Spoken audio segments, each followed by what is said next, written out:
கர்த்தருடைய பரிசுத்த நாமம் மகிமைப்படுவதாக. இந்த நாளிலும் இந்த மாதத்திற்கென்று கர்த்தர் நமக்கு தருகிற வாக்குத்தத்தத்தை நாம் தியானிக்கலாம்.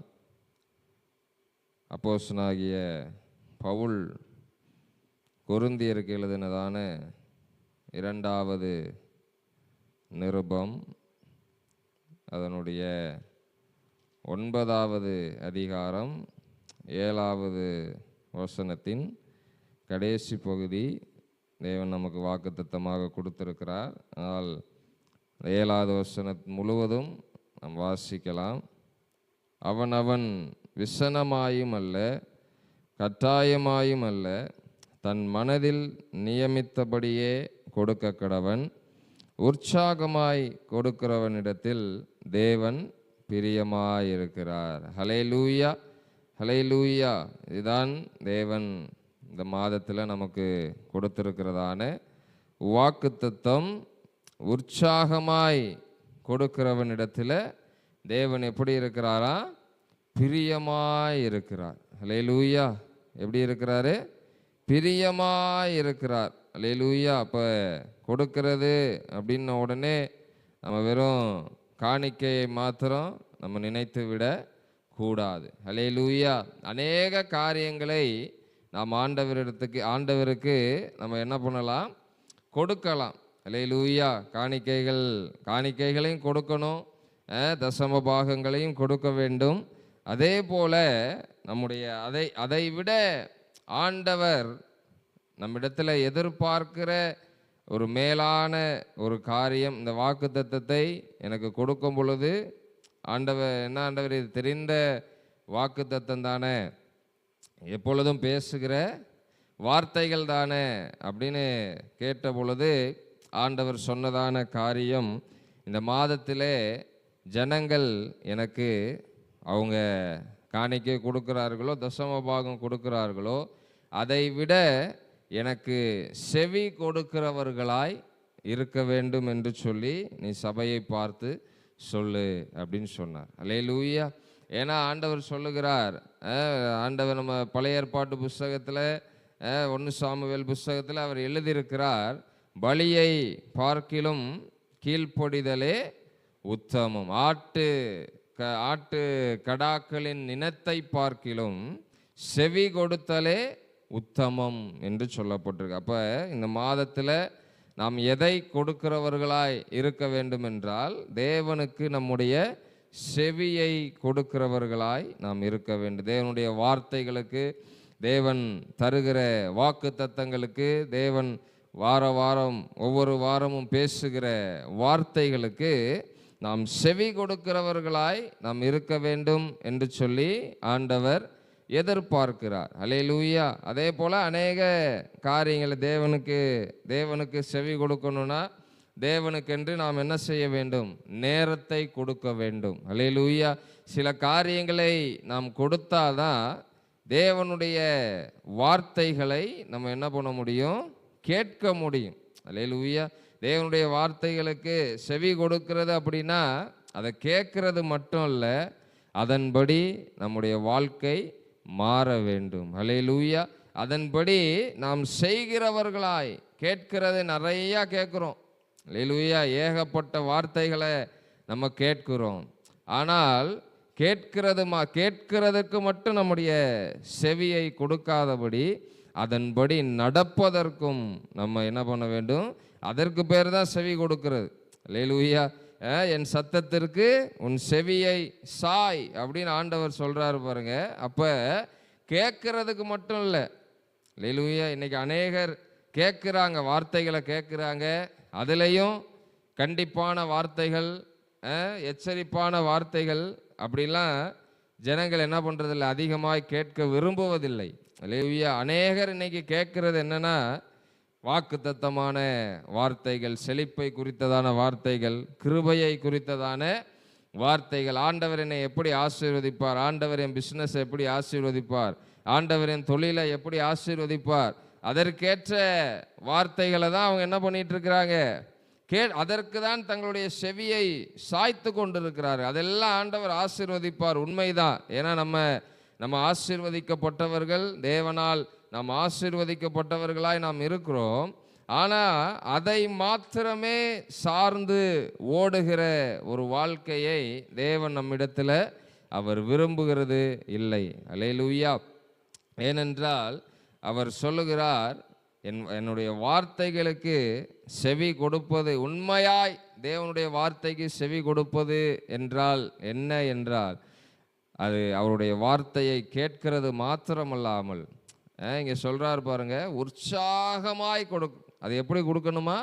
உற்சாகமாய் நான் கொடுக்குறேன் அப்படின்னு முன் வந்து என்ன பண்ணுவாங்க, சில பேர் கொடுப்பாங்க பாருங்க. அந்த மாதிரி உற்சாகமாய் கொடுக்கிறவனிடத்தில், அதற்கு முன்னாடியே பவுல் எழுதுறார், ஜனங்களுக்கு புரியும்படியாக, கொரிந்து சபைக்கு புரியும்படியாக அவர் எழுதுகிறார், அவனவன் விசனமாயும் அல்ல கட்டாயத்தினாலும் கொடுக்க சொல்லிட்டாரே, ஆண்டவர் சொல்லிட்டாரே அப்படின்றதுக்காக இல்லை. அதுதான் கட்டாயத்தின் பேர். வேற என்ன பண்ணுறது, வேற வழி இல்லை, செவி கொடுத்து தான் ஆகணும் அப்படின்ற கட்டாயத்தினாலும் அல்ல, தன் மனதில் நியமித்தபடியே. இன்னைக்கு வாக்குத்தத்தம் ஆண்டவர், இந்த மாதம் ஆண்டவர் நமக்கு, நீ என்னுடைய வார்த்தைக்கு செவி கொடுக்க வேண்டும், அதன்படி நடக்க வேண்டும் அப்படின்னு சொல்லியிருக்கிறாருன்னா, அப்போ ஒரு மனதில் ஒரு தீர்மானம் எடுக்கணும். சரி, இந்த மாதத்தில் நம்ம என்ன பண்ணணும், ஆண்டவருடைய வார்த்தைக்கு அதிகமாய் செவி கொடுத்து அதன்படி நடக்கிறவனாய் நான் மாற வேண்டும் என்று சொல்லி நம்ம ஒரு தீர்மானம் எடுக்கும் பொழுது, அந்த தீர்மானத்தை தேவன் நிறைவேற்றி முடிப்பதற்கு அவர் வல்லவராய் இருக்கிறார். ஹல்லேலூயா. அப்போ அதுதான் சொல்ற, அவனவன் தன்னுடைய மனதில் நியமித்தபடியே என்ன பண்ண வேண்டும், கொடுக்க கடவன். ஹல்லேலூயா, ஹல்லேலூயா. இதை நீங்கள் ஆண்டவர் சொல்லியிருக்கிறார், இதை கட்டாயமாக கொடுக்க வேண்டும் என்று சொல்லி அவர் உங்களை என்ன பண்ணவில்லை, கட்டாயப்படுத்தவில்லை.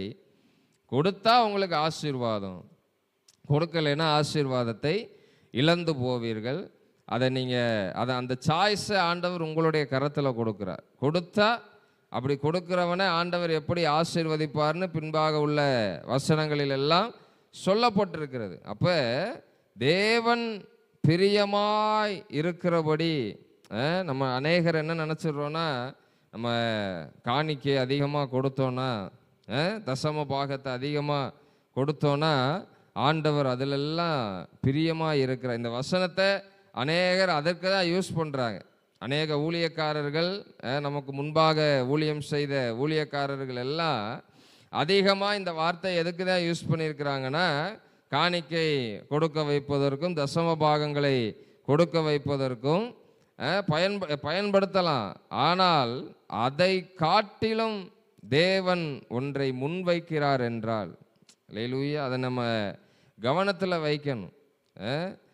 நான் இப்போ கர்த்தருக்கு சித்தமானால் நம்ம 7ஆம் தேதி முதல் ஞாயிற்றுக்கிழமையில் அதை விரிவாய் நம்ம பார்க்கலாம். அப்போ ஆண்டவர் அங்கே சொல்லுகிறது என்னன்னா, நீ செலுத்துகிற காணிக்கையை காட்டிலும், நீ செலுத்துகிற பலியை காட்டிலும், நீ கொடுக்கிற தசம பாகத்தை காட்டிலும் எனக்கு செவி கொடுப்பதே உத்தமம் என்று சொல்லி ஆண்டவர் இங்கே சொல்லுகிறதை நம்ம பார்க்கிறோம். ஹல்லேலூயா. அப்போ இந்த மாதத்தில் அதிகமாய் நம் தேவனுக்கு செவி கொடுக்கும் பொழுது, அதன்படி நம்ம நடக்க ஆரம்பிக்கும் பொழுது, தேவன் நம்மிடத்தில் அதிகமாய் பேச ஆரம்பிப்பார். ஹல்லேலூயா. ஒருத்தர் இப்போ நம்ம ஒரு ஆள்கிட்ட ஒன்று சொல்கிறோம், அதை அவர் செய்யலை அப்படின்னா என்ன பண்ண மாட்டோம், அடுத்த தடவை அவர்கிட்ட சொல்ல மாட்டோம். ஹல்லேலூயா. அடுத்த தடவை என்ன பண்ண மாட்டோம், அவர்கிட்ட சொல்ல மாட்டோம். அப்போ அதே போல தான், அப்போ ஆண்டவர் என்கிட்ட பேசி ரொம்ப நாள் ஆச்சு அப்படின்னு சிலர் சொல்லுவாங்க பாருங்கள். அவங்களாம் என்ன பண்ணலை, ஆண்டவர் பேசும்போது அவருடைய வார்த்தைக்கு செவி கொடுக்காமல் போனதுனால ஆண்டவர் என்ன பண்ணிட்டாரு, சரி இவனை வச்சு இதை செய்ய முடியாது, அதனால் வேற ஒருத்தனை சூஸ் பண்ணுவோம் அப்படின்னு என்ன பண்ணிட்டாரு. ஆனால் இவங்களுக்கு ஆண்டவர் பேசுவார்னே வெயிட் பண்ணிட்டு இருப்பாங்க. அல்லேலூயா. அப்போ ஆண்டவர் மறுபடியும் ஒவ்வொரு நாளும் அவர் தினமும் பேசுகிறார். ஒரு வேத வல்லுநர் சொல்லுகிறார், அவர் 24 மணி நேரம் நம்மளோடு பேசி கொண்டு தான் இருக்கிறாராம். நமக்கு தான் என்ன இல்லை, அவர் பேசுவதை அவருடைய சமூகத்தில் அவருடைய பாதத்தில் போய் அமர்ந்து கேட்பதற்கு என்ன இல்லை, டைம் இல்லை. நம்ம ஆண்டவரோட ரொம்ப பிஸியான ஆட்களாக இருக்கிறோம். அதனால் நமக்கு என்ன இல்லை, அவர் பேசுகிறதுக்கு அவர் வேலை வெட்டி இல்லாதவர். அவர் என்ன பண்ணிகிட்டே இருப்பார், அவர் பேசிக்கிட்டே இருப்பார். நமக்கு எவ்வளோ வேலைகள் இருக்கிறது அப்படின்னு சொல்லி என்ன பண்ணுறதில்ல, சிலர் அவருடைய வார்த்தைகளை கேட்பதற்கு நேரத்தை ஒதுக்குவது இல்லை. ஹல்லேலூயா. இந்த மாதத்தில் இந்த காலை வேளையில் ஆண்டவர் நமக்கு உணர்த்துகிறதான காரியம், அவருடைய விருப்பம், அவருடைய ஆசை என்னவென்றால், நாம் அவருக்கு உற்சாகமாய், நம்முடைய மனதில் நியமித்தபடியே உற்சாகமாய் அவருக்கு நாம் செவி கொடுக்கிறவர்களாய் இருக்க வேண்டும் என்று சொல்லி ஆண்டவர் எதிர்பார்க்கிறார். ஹல்லேலூயா. செவி கொடுக்க வேண்டும் என்றால் முதலாவது நாம் நேரத்தை கொடுக்க வேண்டும். ஆண்டவருக்கு அதிக நேரத்தை நாம் கொடுக்கும் பொழுது, இன்னும் சொல்லணும்னா, இந்த செவி கொடுப்பதற்கு 2 காரியங்களை நாம் செய்ய வேண்டியது இருக்கிறது. முதலாவது நான் சொன்னபடி நேரத்தை கொடுக்க வேண்டும். இந்த நேரத்தை கொடுக்கணும்னா ஆண்டவருக்கு முதலிடம் கொடுக்க வேண்டும். யாரெல்லாம் ஆண்டவருக்கு முதலிடம் கொடுக்குறாங்களோ அவங்கெல்லாம் ஆண்டவருக்கு நேரத்தை என்ன பண்ணுவாங்க, கொடுப்பாங்க. யாரெல்லாம் ஆண்டவருக்கு நேரத்தை கொடுக்குறாங்களோ அவங்கெல்லாம் ஆண்டவருக்கு என்ன பண்ணுவாங்க, செவி கொடுப்பாங்க. அல்லேலூயா. அப்படி நம்ம செவி கொடுத்துட்டு அவருடைய வார்த்தையின்படி நடக்கிறவர்களாய், அவருடைய வார்த்தையின்படி நம்முடைய பிழைகளை அறிந்து அதை திருத்தி கொண்டு அதன்படி ஒரு வாழ்க்கையை வாழ ஆரம்பிக்கும் பொழுது ஆண்டவர் அதில் எப்படி இருக்கிறாராம், பிரியமாய் இருக்கிறார். அல்லேலூயா. அப்போ நிறையா பேருடைய காணிக்கைகள், நிறையா பேர் தசமபாகம் அள்ளி கொடுப்பாங்க. ஆனால் அவங்க வாழ்க்கையில் இருக்கிற சாபங்கள், அவருடைய வாழ்க்கையில் இருக்கிற பொருளாதார நெருக்கடிகள் இதெல்லாம் மாறவே மாறாது. சிந்திச்சு பார்த்துருக்கிறீங்களா? நிறைய பேர் என்ன பண்ணுவாங்க, சர்ச்சுக்கா ஊழியத்துக்கான்னு என்ன பண்ணுவாங்க, அள்ளி கொடுப்பாங்க. ஆனால் அவங்க வாழ்க்கையில் என்ன இருக்காது, ஒரு பொருளாதாரத்தில் ஒரு முன்னேற்றமோ இல்லை வாழ்க்கையில் ஒரு மாற்றமோ இருக்கவே இருக்காது. அப்போ இதற்கு காரணம் என்னன்னா, அவங்க காணிக்கையும் தசம பாகத்தையும் தான் கொடுக்குறாங்களே தவிர செவி கொடுப்பதை என்ன பண்ணிட்டாங்க, மறந்து விட்டார்கள். அல்லேலூயா. அப்போ அந்த செவி கொடுத்து அதன்படி ஒரு வாழ்க்கையை வாழ்ந்து ஆண்டவர் எச்சரிக்கும் பொழுது அதையெல்லாம் கேட்டு தன்னுடைய மனதை மாற்றிக்கொண்டு பிழைகளை உணர்ந்து தன்னுடைய வாழ்க்கையை திருத்தி கொண்டு ஆண்டவருக்கு பிரியமான ஒரு வாழ்க்கை, ஆண்டவருக்கு செவி கொடுத்து அவர் சொல்லுகிறதை கேட்டு அப்படியே வாழ்கிற ஒரு வாழ்க்கையை வாழ்ந்துட்டு நம்ம அதிகமாலாம் கொடுக்கணும்னு அவசியமே இல்லை. அல்லேலூயா. நம்ம கொடுக்கிற சிறுக விதைக்கிறவன் சிறுக அறுப்பான், பெருக விதைக்கிறவன் பெருக அறுப்பான். ஆனால் ஆண்டவருக்கு செவி கொடுத்து நம்ம கொஞ்சத்தில் நம்ம உண்மையாய் விதைத்தாலும் ஆண்டவர் நம்மை அநேகத்தின் மீது அதிகாரியாக, ஏனால் அந்த காணிக்கையில் தேவன் பிரியமாயிருக்கிறார். அல்லேலூயா. நீ எனக்கு முதல்ல செவி கொடுத்துட்டு அதுக்கப்புறம் என்ன பண்ணு, ஆண்டவரே சொல்கிறார், நீ எவ்வளோ லட்ச காணிக்கையை கொண்டு வந்தாலும் அதை கொண்டு என்ன பண்ணிட்டு காணிக்கைப்பட்டி முன்னாடி வச்சுட்டு உன் சகோதரன் யாருக்கிட்டையாவது பகை இருந்துச்சுன்னா போய் சமாதானம் ஆயிட்டு என்ன பண்ணு. அல்லேலூயா. அப்படி நீங்கள் சமாதானம் ஆகாமல் நீ எத்தனை கோடி காணிக்க கொடுத்தாலும் அதில் நான் பிரியமாக இல்லைன்னா அதை அங்கீகரிக்க மாட்டார்னு அர்த்தம். அல்லேலூயா. அவர் அங்கீகரிக்கலைன்னா என்ன, அப்புறம் என்ன ஆகும், அதிகமாக கொடுக்குற விசுவாசி என்ன ஆகும்னா பாஸ்டர் மேலே கோவப்படும். அல்லேலூயா. பாஸ்டர் நிறையா காணிக்கை நம்மகிட்ட வாங்கி அவர் என்ன பண்ணுறதில்ல, நமக்காக ஜெபிக்கிறதே இல்லை. அதனால தான் ஆண்டவர் நம்மளை ஆசீர்வதிக்க மாட்டார் அப்படின்னு யாராவது ஆன்லைனில் நீங்கள் பார்த்துட்டு இருக்கிறீங்கன்னா நீங்கள் இன்றைக்கே என்ன பண்ணுங்க, ஆண்டவருடைய வார்த்தைக்கு செவி கொடுத்து அவர் சொல்லுகிற கற்பனைகள், அவர் கொடுக்கிற எச்சரிப்புகள், அவர் கொடுக்கிற எல்லா நடைமுறைகள், அவர் உங்களுக்கு ஆலோசனை சொல்லுவார். அதன்படி நீங்கள் வாழ ஆரம்பிச்சுட்டு அதுக்கப்புறம் நீங்கள் உங்கள் காணிக்கைகளை கொடுக்கும் பொழுது தேவன் அதில் பிரியமாக இருக்கிறார், அதை ஆசீர்வதிக்கிறவராய் இருக்கிறார், அதை பெருக செய்கிறவராய் இருக்கிறார். அல்லேலூயா. அதனால் கொடுங்கள். இந்த உற்சாகமாய் கொடுக்கிறவன் அந்த வார்த்தையை கேட்ட உடனே நம்ம காணிக்கை தசம பாகத்தை மட்டும் நினைக்காம ஆண்டவர் இந்த மாதத்திலே புதிதாக ஒரு காரியத்தை நமக்கு சொல்லி கொடுக்கிறார். முதலாவது எனக்கு என்ன பண்ணு, செவி கொடு. செவி கொடுத்து அதன்படி உன் வாழ்க்கையை மாற்றிக்கொள். அதன்படி நான் எதிர்பார்க்கிறபடி உன் வாழ்க்கையை மாற்றிக்கொண்டு அதற்கப்புறம் நீ கொடுக்குறியோ கொடுக்கலையோ, நீ செவி கொடுத்தாலே நான் அதில் என்னவா இருக்கிறேன், பிரியமாய் இருக்கிறேன். அல்லேலூயா. நம்ம செவி கொடுத்துட்டு நம்மளால் எதிர்பார்த்த காணிக்கையில் நம்மளால் கொடுக்க முடியலனாலும், செவி கொடுக்கும் போது என்ன செய்வோம்னா, ஆண்டவுடைய சித்தத்தின்படி நம்ம வாழ ஆரம்பிச்சிருவோம். அவர் நம்ம செவி கொடுக்க நம்ம அதன்படி வாழ ஆரம்பிக்க ஆண்டவர் என்ன பண்ண ஆரம்பிச்சிருவார்னா, நம்மக்கிட்ட அதிகமாக பேச ஆரம்பிச்சிருவார். ஃபஸ்ட்டு நம்மளை கரெக்ட் பண்ணுவார். இதெல்லாம் நீ சரி பண்ணு, இதை சரிப்படுத்து, இதை தவிர்த்து போடு, இந்த உறவுகளை கட் பண்ணு, இந்த காரியத்தை என்ன பண்ணு, விட்டுவிடு அப்படின்னு சொல்லி என்ன பண்ணிகிட்டே இருப்பார், கரெக்ட் பண்ணிகிட்டே இருப்பார். அதிலெல்லாம் நம்ம ஒப்பு கொடுத்து எல்லாத்தையும் விட்டு ஆண்டவருக்கு பிரியமான ஒரு வாழ்க்கையை நம்ம செட் பண்ணதுக்கு அப்புறம் நம்ம வாழ்க்கையை குறித்த தரிசனத்தை, நம்மளை குறித்து வைத்திருக்கிற திட்டங்களை அவர் பேச ஆரம்பிப்பார். அல்லேலூயா. அப்போ அதை கேட்டு அதன்படி நம்முடைய வாழ்க்கையை அர்ப்பணித்து நம்ம வாழ்ந்தோன்னா, நம்ம காணிக்கையே கொடுக்கலைனாலும் அவருடைய சித்தத்தின்படி செய்கிறதுனால தேவன் அதில் பிரியமாக இருந்து நம்ம கேளாத ஐஸ்வர்யத்தையும் கேட்காத ஆசீர்வாதத்தையும் தேவைகளையும் அவர் அதிகமாய் சந்தித்து நம்மை வழிநடத்த அவர் உண்மையுள்ளவராக இருக்கிறார். அல்லேலூயா. அதனால் செவி கொடுத்தலை இந்த மாதத்தில் நம்ம உற்சாகமாய் கொடுப்போம். அதில் தேவன் பிரியமாக இருந்து நம்மை ஆசீர்வதிக்கட்டும். கர்த்தர் தாமே இந்த வார்த்தைகளை ஆசீர்வதிப்பாராக. எல்லாரும் கண்களை மூடி நாம் ஜெபிக்கலாம். ஸ்தோத்திரம் ஆண்டவரே, உம்மை துதிக்கிறோம், உம்மை ஸ்தோத்தரிக்கிறோம் ஆண்டவரே. அப்பா, உற்சாகமாய் கொடுக்கிறவனிடத்தில் நீர் பிரியமாய் இருக்கிறீர் என்று சொல்லி இந்த நாளில், இந்த மாதத்தில் எங்களுக்கு நீங்கள் வாக்குத்தத்தம் தந்தீங்க ஆண்டவரே.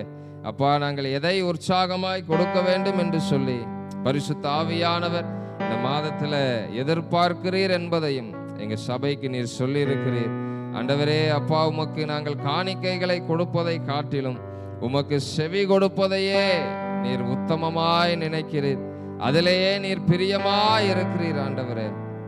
உமக்கு செவி கொடுத்து நீர் சொல்லுகிற வார்த்தைகளை கேட்டு உம்முடைய ஆலோசனையின்படி எங்களுடைய வாழ்க்கையை மாற்றிக்கொள்ள, உமக்கு பிரியமா எங்களுடைய வாழ்க்கையை மாற்றிக்கொள்ள, எங்களோடு தேவன் அனுதினமும் பேசுவதற்கு ஏற்றார் போல நாங்கள் ஆண்டவரே உமக்கு செவி கொடுக்க பரிசுத்த ஆவியானவர் எங்களுக்கு கிருபை பாராட்டும்படியாய் நாங்கள் செபிக்கிறோம். அப்படி செவி கொடுத்து உம்முடைய சித்தத்தை செய்கிறவர்களாய், உம்முடைய சத்தத்தை கேட்கிறவர்களாய் ஒவ்வொரு நாளும் அனுதினமும் எங்களை நீர் மாற்றும்படியாய் உம்முடைய கரத்தில் ஆண்டவரே நாங்கள் ஒப்பு கொடுக்கிறோம். நீர் எதிர்பார்க்கிறபடி இந்த மாதத்தில் நாங்கள் எங்கள் செவிகளை நாங்கள் உற்சாகமாய் கொடுத்து தேவன் அதில் பிரியமாய் இருக்கிறதை இந்த மாதத்தில் நாங்கள் சுதந்திரித்துக் கொள்வதற்கு பரிசுத்த ஆவியானவர் எங்களுக்கு கிருபை பாராட்டுவீராக. இதற்கு விரோதமாக செயல்படுகிற எல்லா எதிர் வல்லமைகள் நாங்கள் உமக்கு செவி கொடுக்க கூடாதபடி எங்கள் செவிகளிலே தினவை கொண்டு வருகிற எல்லா பிசாசின் கிரியைகள் இயேசுவின் நாமத்தில் நிர்மூலமாகற்றும் ஆண்டவர். எல்லா செவி தினவுகள் இயேசுவின் நாமத்தில் விருத்த சேதனம் அடைவதாக. உமக்கு செவி கொடுக்க கூடாதபடி இருக்கிற எல்லா செவிகள் இந்த காலை வேளையில விருத்த சேதனம் அடைவதாக உடைய கரத்துல ஒப்பு கொடுக்கிறோம். கரத்துல ஒப்பு கொடுக்கிறோம். உடைய வார்த்தை நேரடியாக இருதயத்தில் விதைக்கப்படுவதற்கு அவர்கள் இருதயத்தை உழுத நிலம் போல ஒவ்வொரு நாளும் ஒப்பு கொடுக்க பரிசுத்த ஆவியானவர் கிருபை செய்வீராக. நாமம் மகிமைப்படட்டும், நாமம் மாத்திரம் மகிமைப்படட்டும். உடைய கரத்துல ஒப்பு கொடுக்கிறோம், உடைய கரத்துல ஒப்பு கொடுக்கிறோம் ஆண்டவரே. நீரே பெரியவர், அற்புதங்களை செய்கிறதான தேவன். இந்த மாதம் முழுவதும் உமக்கு செவி கொடுத்து அதை நாங்கள் உற்சாகமாய் கொடுத்து உம்மிடத்தில் பிரியத்தை பெற்றுக்கொள்ள, உமக்கு பிரியமாய் வாழ பரிசுத்த ஆவியானவர் எங்களுக்கு கிருபை செய்வீராக. உம்முடைய நாமம் மாத்திரம் மகிமைப்படட்டும், உம்முடைய நாமம் மாத்திரம் மகிமைப்படட்டும். உம்முடைய கரத்தில் ஒப்பு கொடுக்கிறோம். மீட்பரும் இரட்சகருமாகிய இயேசு கிறிஸ்துவின் நாமத்தினாலே ஜெபிக்கிறோம் எங்கள் அன்பின் பரலோக பிதாவே. ஆமென், ஆமென்.